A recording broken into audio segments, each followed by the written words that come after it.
সাতাশ মাধ্যমিকের ছাত্রছাত্রীদের জন্য যে কোশ্চেনটা ভীষণ গুরুত্বপূর্ণ এবং তোমাদের আগে যে আমি পার্টগুলো আলোচনা করে দিয়েছি, অসহযোগ আন্দোলন, সেখানে খেদা সত্যাগ্রহ, চম্পারণ সত্যাগ্রহ, এই যে টপিকগুলো রয়েছে এবং তার মধ্যে রয়েছে বারদৌলি সত্যাগ্রহ। আজকে এই ভিডিওতে আমি বারদৌলি সত্যাগ্রহ সম্পর্কে গল্পের ছলে আলোচনা করব এবং প্রত্যেকটা বিষয় ছবি এঁকে এঁকে ধরে ধরে তোমাদের বোঝাবো। আমার একটাই রিকোয়েস্ট, তোমরা ভিডিওটা প্রথম থেকে শেষ পর্যন্ত কন্টিনিউ করবে। তো চলো আজকের এই ভিডিওটা শুরু করা।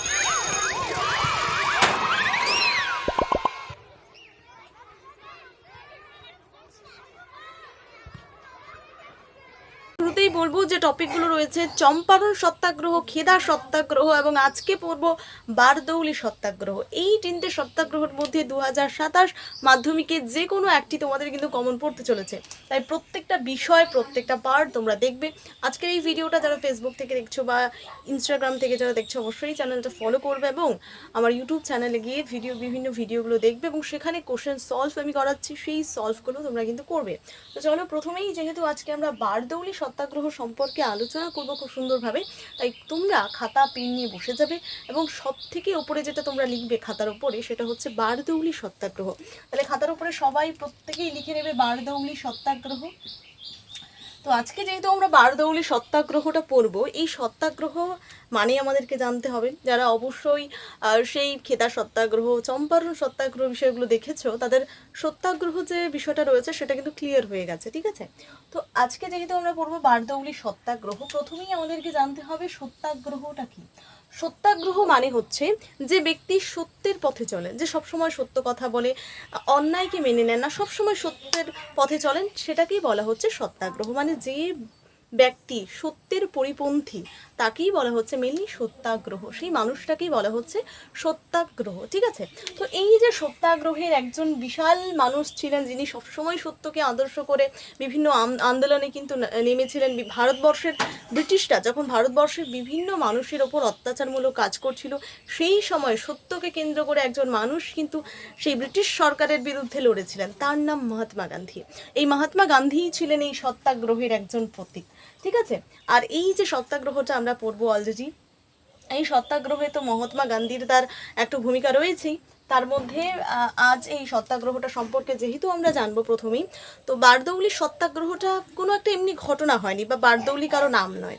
বারদৌলি একটা জায়গার নাম। কি একটা জায়গার নাম, যেই জায়গায় ব্রিটিশ সরকার সেই মানুষদের উপর অত্যাচার করছিল এবং এই সাধারণ মানুষগুলো যখন ব্রিটিশ সরকারের বিরুদ্ধে আন্দোলন গড়ে তুলেছিল, তখনই এই আন্দোলনটার নাম দেওয়া হয়েছিল বারদৌলি সত্যাগ্রহ। প্রথমে জানতে হবে যে এই যে বারদৌলি জায়গাটা রয়েছে সেটা কোথায় অবস্থিত। ভারতবর্ষে যেহেতু এই আন্দোলনটা হয়েছিল, ভারতবর্ষের কোন জায়গায় এই বারদৌলি জায়গাটা অবস্থিত সেটা ক্লিয়ার করে বুঝতে হবে। যদি ক্লিয়ার করে বুঝতে পারি যে কোনো প্রশ্ন এবং এখান থেকে ম্যাপ পয়েন্টিং যদি করতে পারি, আমাদের কিন্তু 4-এর মধ্যে 4 কিংবা 8-এর মধ্যে 8 আমরা পেয়ে যাব। তো ফার্স্ট আমরা যেটা করবো বলে যে জায়গাটা রয়েছে সেই গুজরাট অঞ্চলের বারদৌলি জায়গাটা কিন্তু অবস্থিত। এই যে গুজরাট দেখছো, এটা কিন্তু গুজরাট, ঠিক আছে?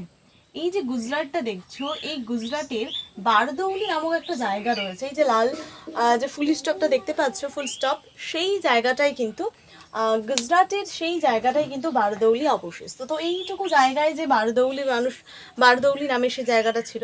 তো এই যে গুজরাট নামে যে জায়গাটা ছিল, সেই গুজরাটের একটা অঞ্চল ছিল, ধরো একটা গ্রাম্য পরিবেশ ছিল, যেটা একটা জায়গার নাম ছিল, সেটার নাম হচ্ছে বারদৌলি এবং এখানে যে আন্দোলনটা হয়েছিল সেটার নামই হচ্ছে বারদৌলি সত্যাগ্রহ। খুব ক্লিয়ারভাবে সুন্দর করে আমরা বুঝবো। তো প্রথমেই আমরা যদি মেইন কারণটা জানতে চাই যে কেন মেইনলি এই বারদৌলি সত্যাগ্রহটা হয়েছিল, তাহলে প্রথমেই বুঝতে হবে যে ধরো এটা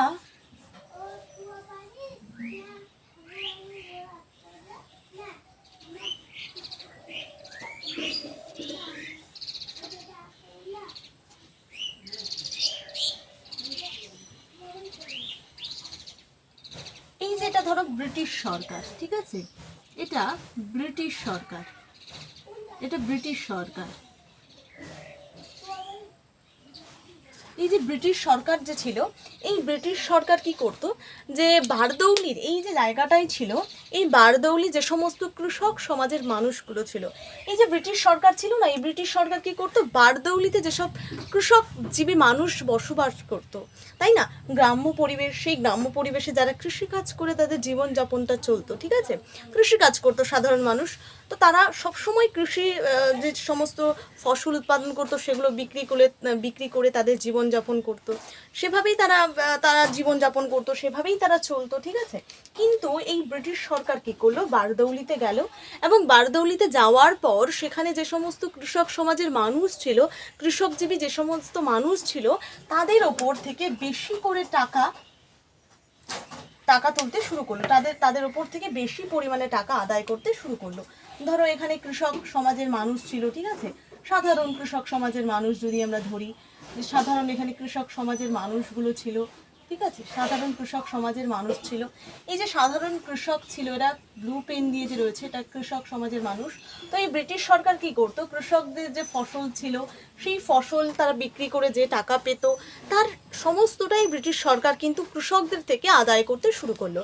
দেখো বারদৌলিতে যে সমস্ত মেনলি গুজরাটের বারদৌলিতে কৃষকরা যে সমস্ত ফসল চাষ করতো, এমনিতেই তারা কৃষিকাজ করেই তাদের জীবনযাপন দিন আনা খাওয়া করতো, কিন্তু যে সমস্ত টাকা তারা কৃষিকাজ থেকে পেত, কৃষিজ ফসল বিক্রি করে যে টাকা তারা পেত, ধরো এখানে তারা 100 টাকা পেয়েছে বিক্রি করে, এই 100 টাকায় ব্রিটিশ সরকার কি করতো, এই যে 100 টাকা কৃষকদের যে 100 টাকা ছিল, সেই 100 টাকাটাই ব্রিটিশ সরকার তাদের কর বা রাজস্ব আদায় করতে শুরু করে।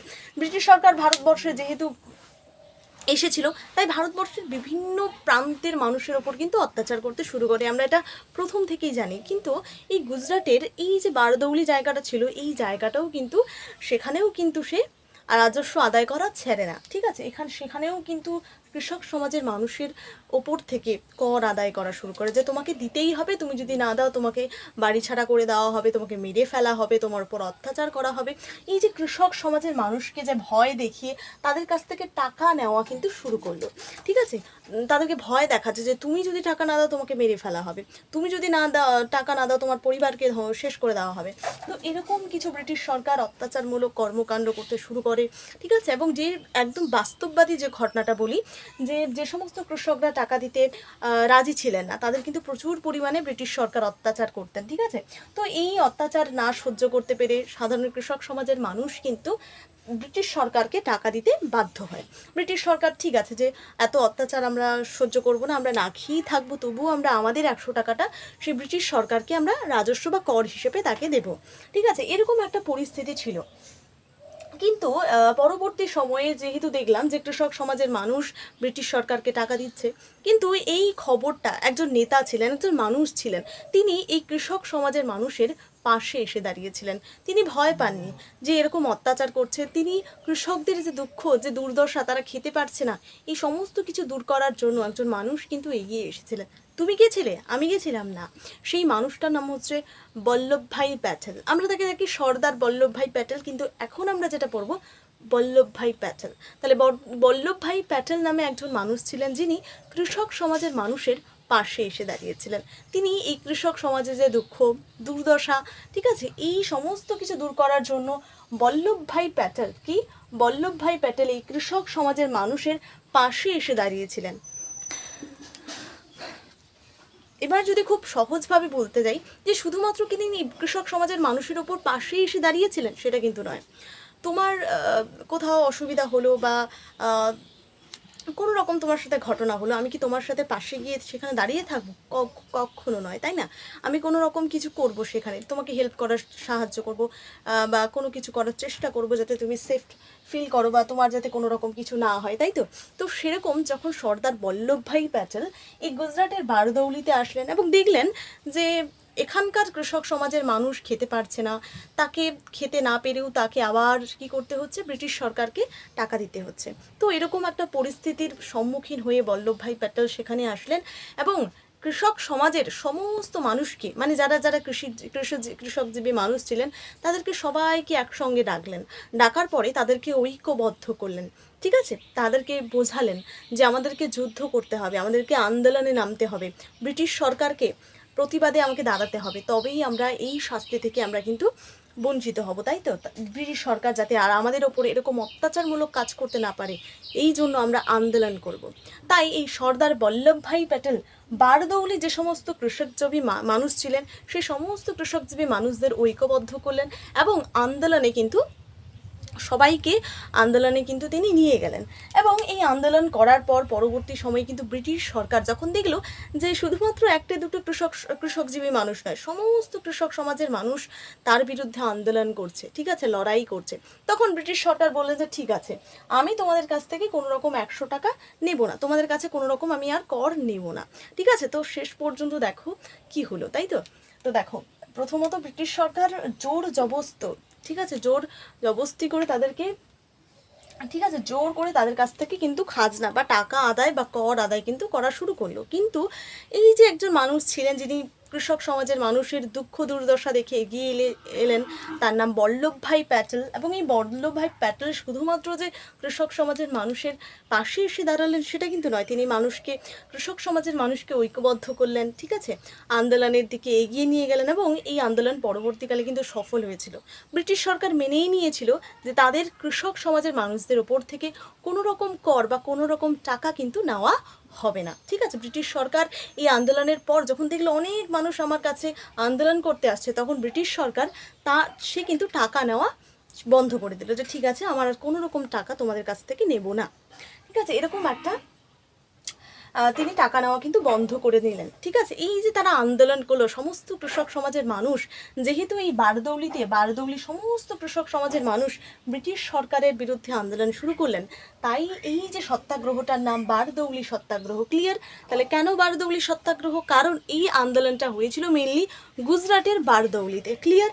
ঠিক আছে। এবার কথা হচ্ছে যে এই আন্দোলনটা কি আজকে হয়েছে, কালকে হয়েছে? হয়নি, এটা হয়েছিল 1928 সালে। কোথায়? 1928 সালে। সালটা কত?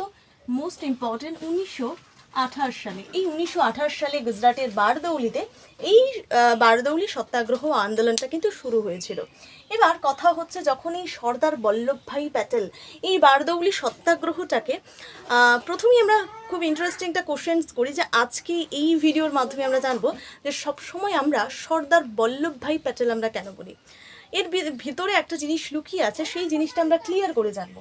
যে যখন গুজরাটের বারদৌলির কৃষক সমাজের মানুষকে যখন তিনি ঐক্যবদ্ধ করে আন্দোলনে যখন এগিয়ে নিয়ে গেলেন এবং এই বারদৌলি সত্যাগ্রহ আন্দোলনটা যখন সফল হলো, ব্রিটিশ সরকার মেনে নিল যে আমি তোমাদের কাছ থেকে আর কোনো রকম টাকা নেব না, তখন থেকে এই বল্লভভাই প্যাটেলের আগে তাকে একটা উপাধি দেওয়া হলো। এই সর্দার বল্লভভাই প্যাটেল এত সুন্দর একটা কাজ করলেন, মানুষের কল্যাণে এগিয়ে এলেন, এই জন্য তাকে একটা উপাধিতে ভূষিত করা হলো। সেই উপাধিটা হচ্ছে সর্দার উপাধি। এই জন্য বল্লভভাই প্যাটেলের আগে আমরা বলি যে সর্দার বল্লভভাই প্যাটেল। আমরা কখনোই বলি না যে বল্লভভাই প্যাটেল, আমরা বলি সর্দার বল্লভভাই প্যাটেল। এর কারণটা আজকে ক্লিয়ার? তাহলে সর্দার বল্লভভাই আমরা কেন বলি? ক্লিয়ার? ঠিক আছে। এবার কথা হচ্ছে যে ব্রিটিশ সরকার পরবর্তীতে মেনে নিলেন এবং এই আন্দোলনটা পুরোপুরিভাবে কিন্তু সফল হলো। এবং এই আন্দোলনটা কিন্তু পরবর্তী যে আমাদের যে স্বাধীনতা আন্দোলন হলো, সেই স্বাধীনতা আন্দোলনেও কিন্তু একটা গুরুত্বপূর্ণ ভূমিকা কিন্তু এই বারদৌলি সত্যাগ্রহ কিন্তু পালন করেছিল। কারণ কৃষক সমাজের মানুষের মধ্যে সাহস জাগলো, আত্মবিশ্বাস জাগলো যে না, আমরাও সাধারণ মানুষ হয়েও আমরাও পারি ব্রিটিশ সরকারের বিরুদ্ধে আন্দোলন করতে, তাই তো? এখন দেখা যাচ্ছে এখনকার আমাদের ভারতবর্ষে অনেক কিছু ঘটনা ঘটে যাচ্ছে, তাই না? আমরা আন্দোলন করছি, ছাত্র আন্দোলন, এই যে আমাদের ডক্টর মারা গেল, তার জন্য আমরা আন্দোলনে নামিয়ে পড়লাম। আমরা কি ভয় পেয়েছি? না, ভয় পাইনি। কেন? কারণ আমরা জানি যে ইতিহাস শুধুমাত্র যে এটা আমাদেরকে বোঝায় যে কি কি হয়েছিল না হয়েছিল, এটা থেকে এটাও আমরা কিন্তু বুঝতে পারি যে কোনো রকম কিছু তারা ভয় পাননি, আমরাও ভয় পাবো না, আমরাও আমাদের আন্দোলনে নামবো। ঠিক আছে? তো এটাই হচ্ছে আমাদের মেইন টপিক। এবার কথা হচ্ছে যে এই প্রশ্নটা তোমাদের আসবে যে বারদৌলি সত্যাগ্রহ সম্পর্কে আলোচনা করো, অথবা বারদৌলি সত্যাগ্রহের কারণ আলোচনা করো। মাধ্যমিকে এসেছে, সালটা ঠিক মনে নেই, কিন্তু এই বারদৌলি সত্যাগ্রহটা কিন্তু ভীষণ ইম্পর্টেন্ট 2027 মাধ্যমিকের জন্য। ঠিক আছে? ভীষণ ইম্পর্টেন্ট। তোমাদের কিন্তু এই প্রশ্নটা অ্যাকচুয়ালি এসেই গেছে, ধরো এরকম ইম্পর্টেন্ট একটা কোশ্চেন। তো এবার আমরা কোশ্চেন হচ্ছে যে এই যে বারদৌলি সত্যাগ্রহ আন্দোলন সম্পর্কে আলোচনা করো, এই কোশ্চেনটা যদি আমাদের আসে আমরা কিভাবে লিখবো, তাই তো? এবার লেখার বিষয়টা আসি। আমরা তো সমস্ত কিছু বুঝলাম, এটা ব্রিটিশ সরকার, এটা কৃষক, ব্রিটিশ সরকার কৃষকদের ওপর কী করলেন, কীরকম কাজ করলেন, সে সমস্ত কিছু আমরা জানলাম। এবার কোশ্চেন হচ্ছে যে আমরা কীভাবে লিখব। লেখার মধ্যেই তো আমাদের নাম্বারটা অ্যাকচুয়ালি চলে আসবে, তাই তো? আমি সব একবারে লিখে দিলাম প্যাসেজের মতো, সেরকম হবে না। প্যারাগ্রাফের মতো লিখতে হবে না, বুঝে শুনে পয়েন্ট আকারে লিখলে আমরা ভালো নাম্বার ক্যারি করতে পারবো। তো কিভাবে লিখবে এখন আমরা বলে দেবো, তুমি প্রত্যেকটা পয়েন্ট খাতায় লিখে নেবে, ঠিক আছে? এই কোশ্চেন অ্যান্সারটা যদি আমাদের আসে, কোশ্চেনটা যে বারদৌলি সত্যাগ্রহ সম্পর্কে আলোচনা করো অথবা বারদৌলি সত্যাগ্রহের কারণ আলোচনা করো, এইভাবে প্রশ্নটা যদি আসে, প্রথমেই আমাদের লিখতে হবে ভূমিকা। কি লিখতে হবে? ভূমিকা। খুব সুন্দর ভাষায় ভূমিকা লিখব যে 1928 সালে গুজরাটের বারদৌলিতে যে আন্দোলন হয়েছিল সেটাই বারদৌলি আন্দোলন নামে পরিচিত। সেটাই আমরা বারদৌলি আন্দোলন নামে পরিচিত। এই বারদৌলি সত্যাগ্রহ কথাটা আমরা পয়েন্ট কোটেশনে কালো কলম দিয়ে লিখে দেবো যে 1928 সালে গুজরাটের বারদৌলিতে যে আন্দোলন সংগঠিত হয়েছিল সেটাই বারদৌলি সত্যাগ্রহ নামে পরিচিত, ঠিক আছে? এটা ক্লিয়ার। এবার আমরা খাতার মাঝ বরাবর লিখব কারণ। কি লিখব? কারণ, যে কি কারণে এই বারদৌলি সত্যাগ্রহ আন্দোলনটা হলো। আমরা কারণটা খুব সহজভাবে বললাম যে ব্রিটিশ সরকার গুজরাটের বারদৌলিতে যে সমস্ত কৃষকজীবী মানুষ ছিলেন তাদের ওপর থেকে ব্রিটিশ সরকার, ঠিক আছে, জোর করে কর নিতে বা কর আদায় করতে শুরু করে। তখন একজন মানুষ কিন্তু তাদের পাশে এসে দাঁড়িয়েছিলেন এবং সমস্ত কৃষক সমাজের মানুষকে ঐক্যবদ্ধ করে, ঠিক আছে, আন্দোলনে অনুপ্রেরণা জাগিয়ে তাদেরকে কিন্তু আন্দোলনে পা বাড়াতে সাহায্য করেছিলেন এবং যার কারণেই এই আন্দোলনটা পরবর্তীকালে সফল হয়েছিল এবং ব্রিটিশ সরকার কৃষকদের ওপর থেকে কর নেওয়া কিন্তু বন্ধ করে দিয়েছিল, ঠিক আছে? কেন হয়েছিল কারণটা আমরা লিখলাম। এবার হচ্ছে উপসংহার। খুব সুন্দরভাবে একটা নাম্বার পাওয়ার জন্য সবথেকে বেশি যেটা ইম্পর্টেন্ট সেটা হচ্ছে ভূমিকা এবং উপসংহার। উপসংহারে আমরা লিখব যে এই বারদৌলি সত্যাগ্রহ আন্দোলন স্বাধীনতা আন্দোলনের জন্য একটা কিন্তু গুরুত্বপূর্ণ ভূমিকা পালন করে, ঠিক আছে? এই জিনিসটা আমরা কিন্তু প্রত্যেকটা অ্যান্সার, প্রত্যেকটা কোশ্চেন আমরা ধাপে ধাপে কিন্তু লিখলাম। তোমরা যদি কেউ লিখতে না পারো অবশ্যই কমেন্টে জানাও, আমি তোমাদের কিন্তু নোট প্রোভাইড করে দেবো। কমেন্টেই তোমাদের নোট প্রোভাইড করব, ঠিক আছে? অবশ্যই কমেন্টে লিখবে যে আমার নোট দরকার, আমি পারছি না লিখতে, ঠিক আছে? খুব সহজ ভাষায় নোট তোমাদের বানিয়ে দেবো। এরপরের কথা হচ্ছে যে এই যে বারদৌলি সত্যাগ্রহটা যে রয়েছে, এখান থেকে মোস্ট ইম্পর্টেন্ট যে এমসিকিউ কী কী ধরনের প্রশ্ন আসতে পারে, ঠিক আছে? যে কোনো একটা তোমাদের কিন্তু কমন পড়বে এমসিকিউ এর মধ্যে। তো 4-5টা এমসিকিউ আমি আলোচনা করব, সেই এমসিকিউগুলো কিন্তু তোমাদের 2027 মাধ্যমিকের জন্য ইম্পর্টেন্ট, তাই প্রত্যেকটা এমসিকিউ তোমরা কিন্তু লিখে নেবে। তো চলো সেই এমসিকিউগুলো আমরা দেখে নিই। 2027 মাধ্যমিকে যে এমসিকিউ প্রশ্নগুলো বারদৌলি সত্যাগ্রহ থেকে যে ধরনের এমসিকিউ প্রশ্ন আসতে চলেছে সেগুলোর মধ্যে 4টে মেইনলি এমসিকিউ আছে, যার মধ্যে তোমাদের একটা কিন্তু তোমাদের পরীক্ষায় কমন পড়বে। তো চলো সেই 4টে এমসিকিউ দেখে নেওয়া যাক। ফার্স্ট তোমাদের হচ্ছে কোশ্চেন্স আছে উজলি পরাজ কারা। উজলি পরাজ কারা? এই উজলি পরাজ কারা? দরিদ্র মানুষ, দরিদ্র কৃষক, নাকি শ্রমিক, নাকি ধনী, ঠিক আছে? তো প্রথমেই উজলি পরাজ মানে ওপরের দিকে রয়েছে, তাই তো? তো সেটা অবভিয়াসলি দরিদ্র কৃষক হবে না, কারণ ওরা নিচে আছে। শ্রমিক হবে, শ্রমিকও তো নিচে আছে, হবে না। হবে কে? ধনী। তাহলে উজলি পরাজ কারা? উজলি পরাজ হচ্ছে ধনী সম্প্রদায়ের মানুষকে বলা হতো বারদৌলি সত্যাগ্রহে উজলি পরাজ, ঠিক আছে? এরপরে যেটা কোশ্চেন রয়েছে যে কালী পরাজ কারা? কালী পরাজ মানে সে নিচে রয়েছে, কালো ধরনের মানুষ। তো ধরো জমিদার, নাকি আদিবাসী ও দরিদ্র কৃষক, নাকি ব্যবসায়ী, নাকি সৈনিক? তো প্রথমেই জমিদার, তারা নিচে রয়েছে, গুড। আদিবাসী, তোমাদের একটা ট্রিক শিখিয়ে দিই। যদি তোমাদের মাধ্যমিকের কোনো কোশ্চেন যদি তুমি না পারো অথবা তুমি যদি কোনোভাবেই তুমি কোশ্চেন অ্যান্সারটা তুমি যদি মাধ্যমিকের এমসিকিউ কোশ্চেন বুঝতে না পারো এবং তোমার যদি কমন না পড়ে তবুও তুমি রাইট আনসার করতে পারবে। একটা ট্রিক শিখিয়ে দিচ্ছি, দেখো এই প্রশ্নটার মধ্যে কোনো প্রশ্নের মধ্যে যদি তোমার 4টে অপশন থাকে, যেমন কালী পরাজ কারা, 4টে অপশন রয়েছে জমিদার, আদিবাসী ও দরিদ্র কৃষক, নাকি ব্যবসায়ী, নাকি সৈনিক। সব থেকে আমি তোমাকে বলছি এমসিকিউ প্রশ্নের ভেতরে তোমাদের উচ্চ মাধ্যমিক 3য় সেমিস্টারের স্টুডেন্টই হও না কেন অথবা মাধ্যমিকের যে কোনো এমসিকিউ প্রশ্ন হও না কেন অথবা অন্যান্য কোনো কম্পারেটিভ এক্সামে যে এমসিকিউ প্রশ্ন যদি তুমি নাও জেনে থাকো তবুও তুমি কিন্তু রাইট অ্যান্সার করতে পারবে।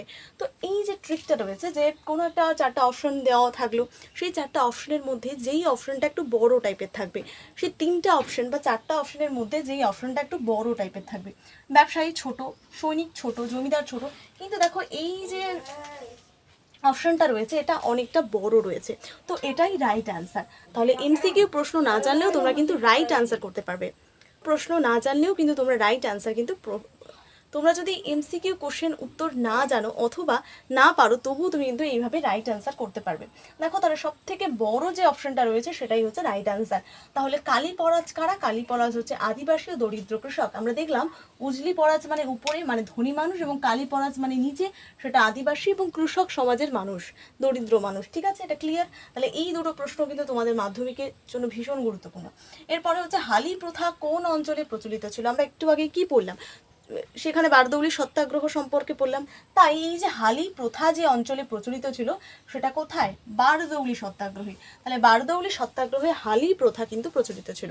হালি প্রথা মানে হচ্ছে ঘোড়ার ডাক ব্যবস্থা। আমরা জানি যে ঘোড়ার মাধ্যমে খবর এখান থেকে ওখানে পৌঁছে দেওয়া, ঠিক আছে, এক প্রান্ত থেকে অন্য প্রান্ত, সেটা। এবার হচ্ছে বারদৌলি সত্যাগ্রহ কোন সম্প্রদায়ের মানুষ অংশগ্রহণ করেছিলেন? এই যে বারদৌলি সত্যাগ্রহ মানে বারদৌলি আন্দোলনটা যে হয়েছিল, এই আন্দোলনে কোন সম্প্রদায়ের মানুষ অংশগ্রহণ করেছিলেন? অপশন কি আছে? ইউরোপীয় মানুষ? একদমই নয়। আমরা পড়লাম একটু আগে নবাব নিয়েছিলেন? না। কালীপরাজ নিয়েছিলেন নাকি সৈন্য নিয়েছিল? না। সেখানে সাধারণ কৃষক সমাজের মানুষ এবং ব্রিটিশ সরকারের বিরুদ্ধে তারা লড়েছিলেন। তাহলে কালীপরাজ মানে আদিবাসী ও কৃষক দরিদ্র মানুষ কিন্তু এই বারদৌলি সত্যাগ্রহে অংশগ্রহণ করেছিলেন। ঠিক আছে, তো এই 4টে প্রশ্ন 2027 মাধ্যমিকের জন্য ভীষণ গুরুত্বপূর্ণ। ফুল ভিডিওটা দেখতে হলে এই কমেন্ট দেওয়া লিঙ্কে ক্লিক করে দেখে আসো। সেখানে বারদৌলি সত্যাগ্রহ সম্পর্কে প্রথম থেকে শেষ পর্যন্ত গল্পের মতো করে আলোচনা করা হয়েছে। তো যাও, আর ভিডিওটা ভালো লাগলে অবশ্যই একটা লাইক করো।